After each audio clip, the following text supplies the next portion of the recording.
Would you describe yourself as an outdoorsman? No. No, I'd like to pretend that I am. I have many fantasies of parachuting someplace and going, fly fishing or rock climbing. But I'm not. Is this being recorded? Yes. Well, I want to know, why are you making a podcast about being outside so much? Oh, that's a very good question. Well, first of all, it's what doesn't exist in my life that I know is missing. Hi, I'm Ana González, and this is Our Common Nature, a musical journey with Yo-Yo Ma through this complicated country to help us all find that connection to nature that so many of us are missing. We climb mountains, play music, drive dirt roads, recite poetry, traverse rivers and oceans, and even our own brains, all to figure out how to better live on our planet together. So, yes. You think people get that? Yes. Really? Yeah.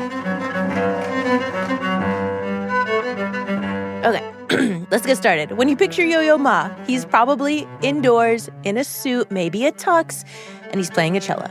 He's probably playing this piece, the Prelude from Bach's Cello Suite No. 1 in G major. He's played it everywhere. In Baroque churches, mountain forests, along streams, on rooftops, in large concert halls for the BBC, and a tiny desk for NPR. He even played it in an episode of Arthur. This is the best thing I've ever heard. How are you? And on a sunny spring day, you might even catch him playing this piece in a national park somewhere, right after crawling on the ground in his khakis to take a photo with a baby named Jojo. Can we have a pic? Of course. Let's do this. Oh, that is so cute. Jojo and Yo-Yo. I play Bach's Cello Suite No. 1 because it's the closest piece of music I play that reminds me of the infinitude of life.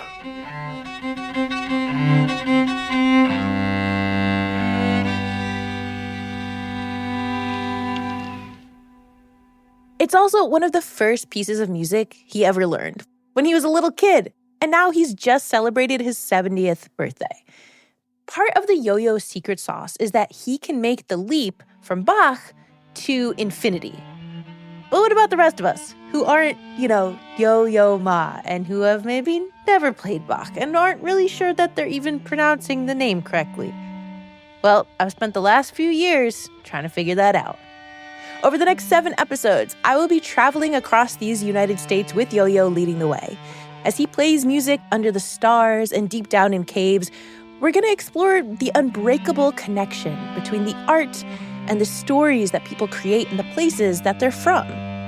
From Appalachia to Hawaii to today on the coast of Maine. But before we get to that, back to Yo-Yo and that piece.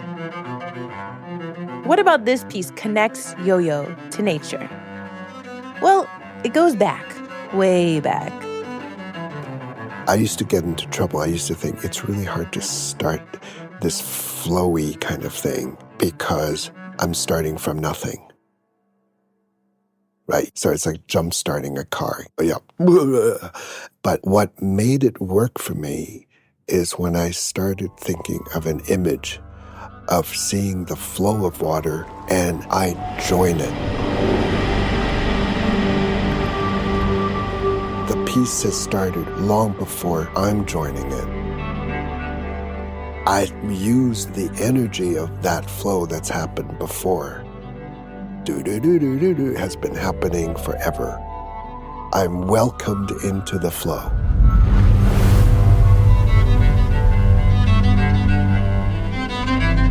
If you could zoom into Yo-Yo's brain when he plays this piece, you'd see images appearing. First, the water, and then that transforms. You start to see flying things. Birds flying through sunbeams. You look in the ground. You see roots and soil. You go underwater. Whales and coral reefs bubbling through notes that are more than 300 years old. It was clear when I started talking to Yo-Yo that he uses nature to connect to music. And then he uses music to connect right back to nature. The infinitude of life. And about 2/3 of the way through the piece, all the music just stops. We don't like silence. And then it starts again. But differently. Oh. It starts to build up. It keeps going, becomes more and more insistent. The music gathers more and more energy. Where are we going?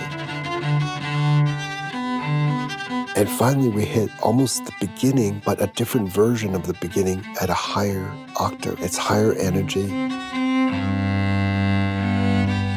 And the piece ends. What could all this mean?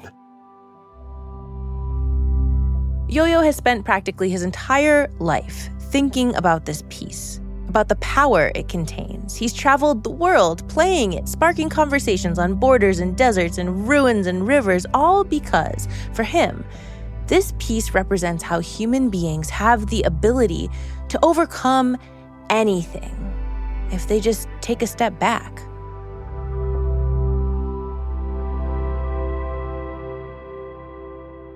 And this is especially important today, when there seems to be more loud, conflicting opinions than ever before, with people kind of stuck in their own extreme bubbles. We always had division, but family comes together when there's an emergency. I notice you're saying we, like we as Americans, even though, you were born in a different country and you immigrated here. Do you feel like you're an outsider to that division, or are you a part of it? Well, really it depends how you think of it.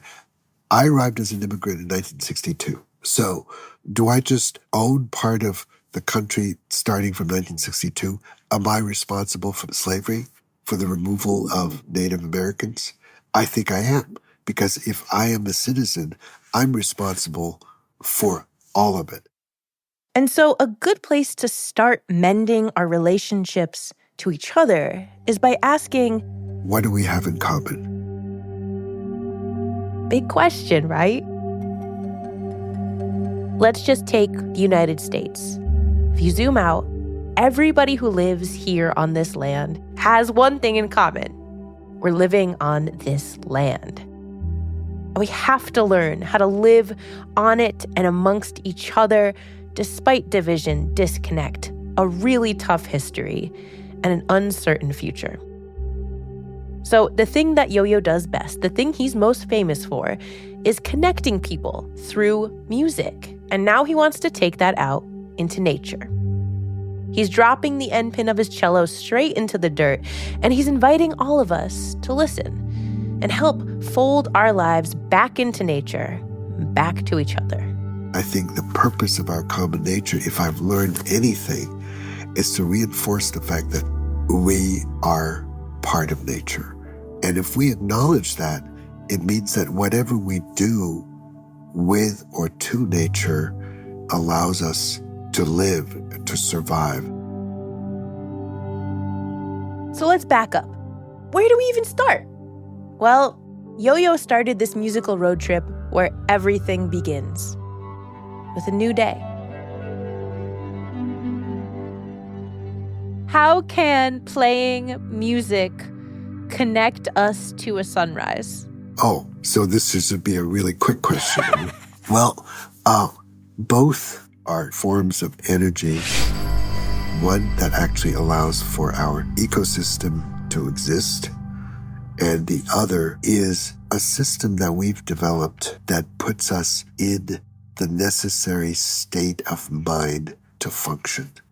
You don't play a lullaby when you want an army to go march into war. You don't do a drum set and loud percussion when you want a baby to sleep. It's something that we've invented, and every culture has its own version of what works.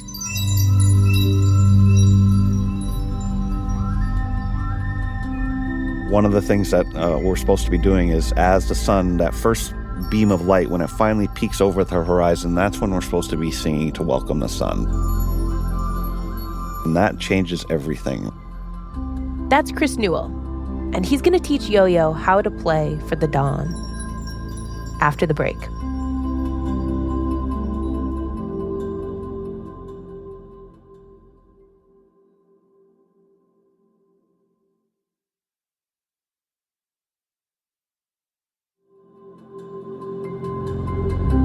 Our Common Nature is back. I'm your host, Ana González, and we're on the coast of Maine, where there's a group of people who have a long-standing cultural tradition of using music to bring the sunrise each day. And those were sacred times, especially as a young man. You know, the easiest thing to do was to just stay up all night. 5 o'clock, you know, Just in the easier middle to of summer. stay up. Just stay up at the fire and sing and have a good time and welcome the sun. It's an amazing thing to experience that and feel that force of creation. You know, that's really what it is. It's the closest thing I can say, or one of the ways that I connect with our Creator. We don't imagine it as a singular person that's all-powerful. It's rather more, all of the forces of nature. And a way to experience that is to experience in a sunrise.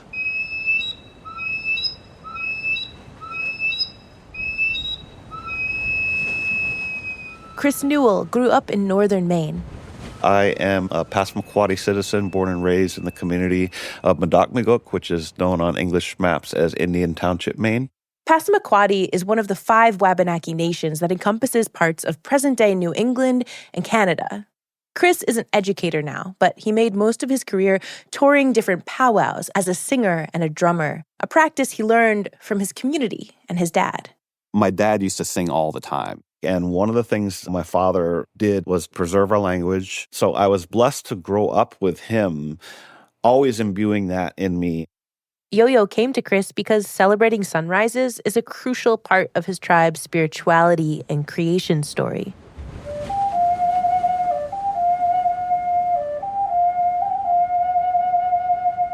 We have the belief in a cultural hero named Gluskap. He fired arrows into the ash trees, and from the ash tree came the first men and women who he called Wabanaki, which is the people of the dawn. Gluskap said we had a duty as Wabanaki people to welcome the sun with music.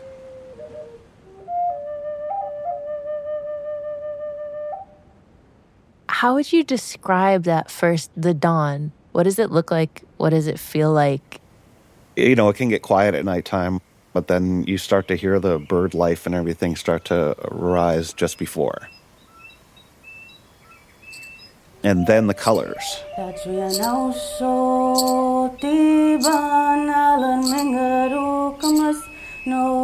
That first beam of light, when it finally peeks over the horizon, that's when we're supposed to be singing to welcome the sun. Those first beams as they come upon us. And that changes everything. As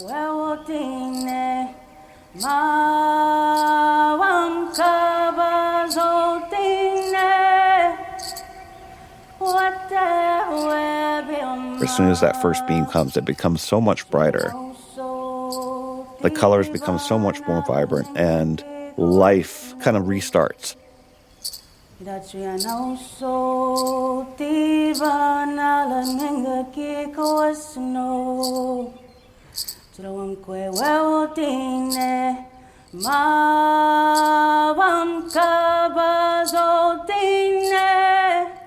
name is Lauren Stevens. I'm Passamaquoddy from Madocmigook. Lauren is the voice you hear singing. When I sing, it's almost like I feel the power of those songs and they just come out. People make mention of, oh, that's so beautiful. And I'm like, yes, because that's our ancestors. Our ancestors held on to these traditions for thousands and thousands of years, despite not being recorded and despite not being able to practice them. So to be able to hold on to some of them and to be able to share them is a responsibility, really. Lauren is what she calls a traditional song keeper. She was given that role by her elders who invited her to sing at gatherings. Chris's dad, every time he saw me, he acknowledged me by name and he'd say, "Hey, Doz, come here." And he'd usually have me sing.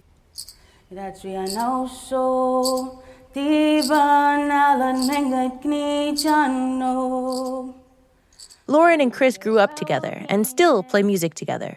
And one day, in the middle of the pandemic, when native reservations like the one that they grew up on were getting hit hardest by COVID, they got a call from Yo-Yo. And I remember Yo-Yo asking, how can I help? What can we do? And I remember saying, we're already doing it. That visibility factor of Indigenous people when we were supposed to be eradicated ultimately. We weren't supposed to be here, but we're here to be able to collaborate, to be able to share our culture in a space that was very visible. My suggestion was for him to experience playing his music as the sun rose. And so the plan was hatched. Yo-Yo would drive from his home in Massachusetts up the coast of New England, meet Chris and Lauren, and learn a new way of experiencing this land through music, which meant learning a new way of playing.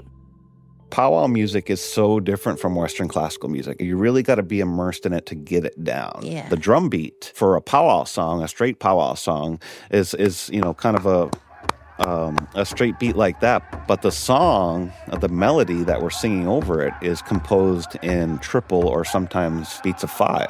Oh. If you're somebody that's used to, snapping your fingers on the downbeat, This is left-footed as heck. It really is. Chris started looking through old tapes of powwow performances that he'd done, and he found this recording of his old bandmate Kenny singing an original piece. Listening to him sing it, and I was like, that melody, the way he's singing it, I bet you could pull that off on a cello. I actually created kind of a how-to video. I felt silly doing it. I was like, man, I'm making this for Yo-Yo Ma. And I was like, I don't know if he'll actually go for it. But then when we met to rehearse, he asked me the story, and I told him. Kenny was a good friend, like a brother to Chris, who died a few years ago. It would be beautiful to see my brother's song this way. And that's how it ended up happening. All right, we're here. Boss, tell us what to do. So Yo-Yo arrived at Acadia National Park on a June night in 2021. He met Chris in person for the first time, who was there with his parents. I'll never forget that I met Chris's father, and he was cold, and I was able to just have some words with him. Because it was a little chilly where we were rehearsing, he actually brought a blanket from his room and put it on my dad. That's how they met each other. Which was so comforting to talk to such a beloved elder. And my father at the time was 9 years into being treated for multiple myeloma. A rare blood cancer. His body was in kind of rough shape. But when they met, it was like two human beings that really saw the humanity in each other. And it was like two old buddies that came together. After the dinner, they sat and talked, just having the greatest time. And everybody went to sleep that night, not exactly knowing how the morning would go, if Yo-Yo would be able to pull off an entirely new musical style with folks that he just met that night. But they set their alarms extremely early. And after the break, we'll hear what happens at sunrise.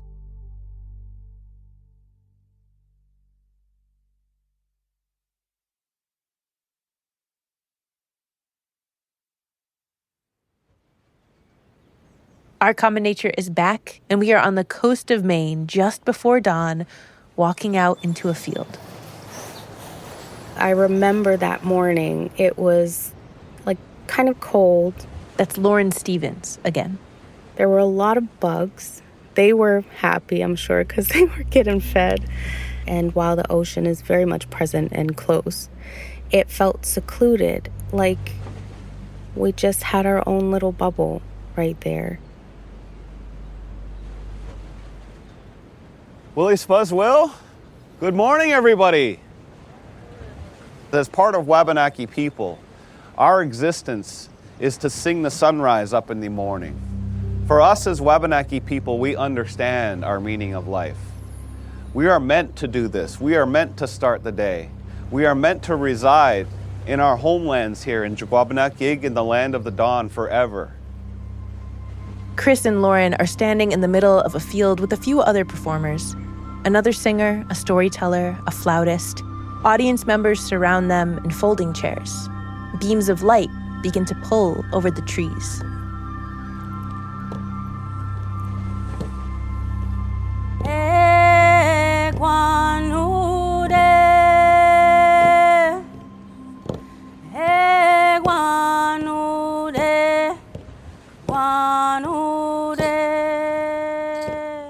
I knew it was important to perform the welcome song. That song is important for every time we gather or every time there were visiting tribes, as that welcome, as that kind of starting point.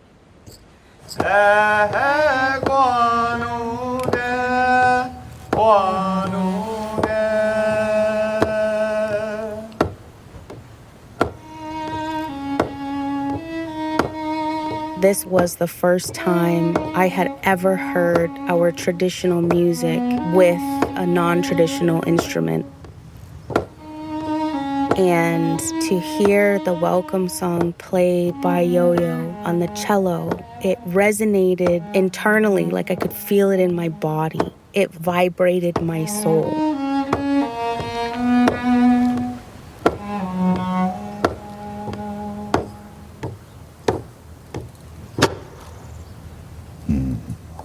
Chris and Lauren walked to the side and left Yo-Yo to play by himself.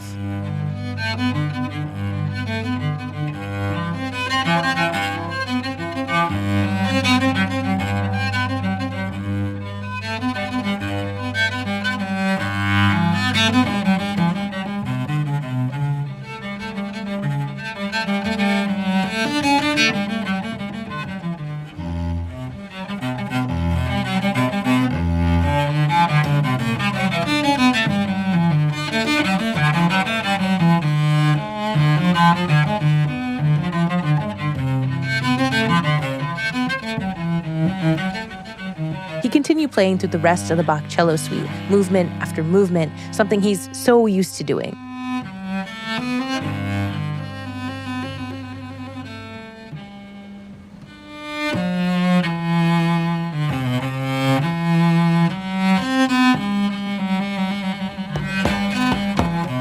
But then, Chris joined him on the drum.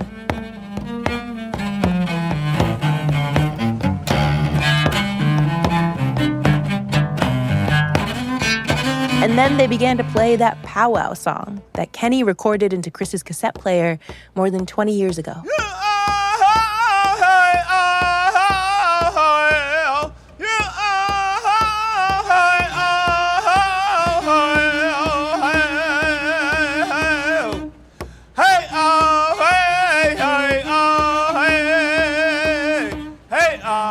That was like a really vulnerable thing that you did as Yo-Yo Ma, to be like learning music in front of people.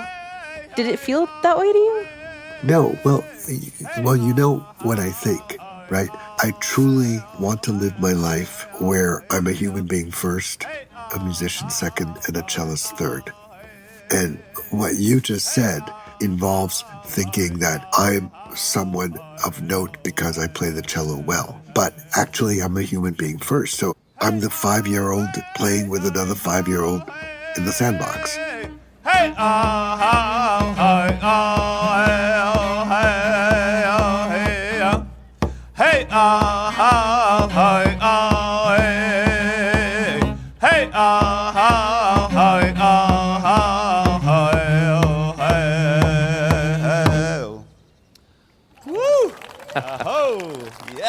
The first powwow cello. This was not a traditional sunrise ceremony. Those aren't allowed to be recorded. But this performance was a moment of collaboration across cultures in the presence of a dawning day in the middle of a pandemic. At a time when people were so separated, it was scary to walk past each other on the sidewalks. Remember that? And here were musicians from super different places playing together, being kids in a sandbox together. It was a moment of transformation. You can transfer that energy onto people. You really can through music. In my experience, that happens in the powwow world a lot. You sing just the right songs for a dancer and they just get into it and all of a sudden they get it, that energy comes through and everything is working right and they nail it. After the performance, there was a talking circle, a place for everyone in attendance to share what they thought and how they felt. Like Hawk Henrys, a flautist from the Nipmuc people who also performed. My hope is that as we listen to the sound of our songs, that we remind ourselves of the songs of bird and insect and tree and water, and those songs bring us joy. And they have the capability of allowing us to see the common thread that weaves its way through all of us. Thank you to the Wabanaki people for bringing the sun to me every day of the 60 years I have been alive. Local and national leaders spoke. Deb Haaland, very honored to serve this country as the Secretary of the Interior. Yo-Yo spoke. So this has been extraordinary. I'm left with two words that I'm thinking a lot about, and they're hope and gratitude. A lot of you spoke of both of these words, but I think Chris's dad, Wayne, managed to make his way to the performance, and he offered a prayer. Good morning, Donegal. If you can please stand. You notice I'm not. Let's get into a prayerful mood. Gelwazid, Kachiwaliwan, Abspemkiskak, Mauniag. Dear Creator, we thank you for life, for another day. We thank you for our sleep. We hope that each one of us had dreams that we can work on, dreams that we can understand eventually. If we don't, dreams that we can ask other people for. We thank you for gathering here today, all of us. We thank you for our grandfathers and our grandmothers, and most of all, our children. They are our future. Let us hope that we can teach them well. We thank you for all that is past, regardless of how that past was. It is a past. We thank you for today. We thank you for the future. None of us have an idea what that will be. But this gathering certainly strengthens the hope that that future will be a good one together.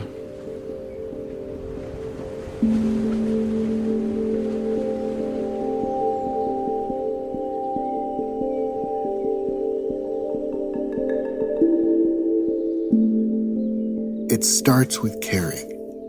And because we went there, we met people, we made a relationship, you don't break it. That honor is being human. How do you see sunrises now? Do you know, I actually think of gratitude when I see the sun, that I'm part of the solar system and that there's magic to it and there's a miracle to it. And Yo-Yo is committed to making more and more of these relationships through our common nature. And that means more performances with people who have special connections to this land. From underground time capsules, finding their names on the cave walls, walking in the footsteps, and just feeling the power, to glaciers, and it just looks like a river frozen in time. From forests, the Cherokee people have always known of this mountain, to coal mines. This is the kiss my butt curve. From the deck of ships in the Pacific Ocean, feeding sharks by hand, chanting to them, and they swim in, to the coast of the Atlantic, and beyond. And the fact that with these different backgrounds, we can talk and agree on things, we're going to actually learn about what people know there. Because we realize, my goodness, had we not done those things, our concept of the world would be a slightly smaller and slightly poorer world. That is, for me, the purpose of art.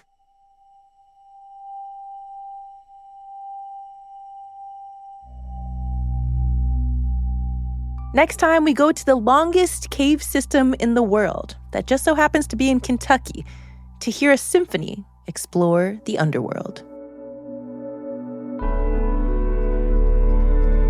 Our Common Nature is a production of WNYC and Sound Postings, hosted by me, Ana González, produced by Alan Goffinski with editing from Pearl Marvell, sound design and episode music by Alan Goffinski, mixed by Joe Plourde, fact-checking by Ena Alvarado. Our executive producers are Emily Botein, Ben Mandelkern, Sophie Shackleton, and Jonathan Bays. Our advisors are Mira, Burt-Wintonick, Kamaka Diaz, Kelley Libbey, and Chris Newell. Additional audio provided by the Upstander Project. They're a film, storytelling, and educational company doing amazing work. They're actually the reason Chris and Yo-Yo even met. You can learn more about them by going to upstanderproject.org. And if you want to watch the film that their Reciprocity Project team made about Yo-Yo's visit to Acadia, you can find it in our show notes. Special thanks to Acadia National Park. And if you want to listen to more music from this series, you can check out the Our Common Nature EP, featuring Yo-Yo playing with Eric Mingus, Jen Kreisberg, and an Icelandic choir, now available on all streaming platforms. This podcast was inspired by a project of the same name conceived by Yo-Yo Ma and Sound Postings with creative direction by Sophie Shackleton in collaboration with partners all over the world. Our Common Nature is made possible with support from Emerson Collective and Tambourine Philanthropies.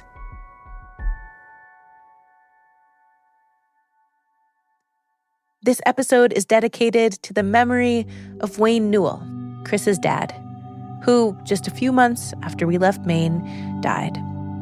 They wrote each other and stayed in touch. Wow. And when my father passed away that December, Yo-Yo actually sent us a tribute video for him, which we were able to play the audio for his funeral. Wow. That was special. I mean, the gift of music is unreal. To have a gift from Yo-Yo for him specifically, and we keep it private. It's for us. Yeah. Yo-Yo was like, "No, we're not sending flowers. Hold on." This is more than that. Yeah.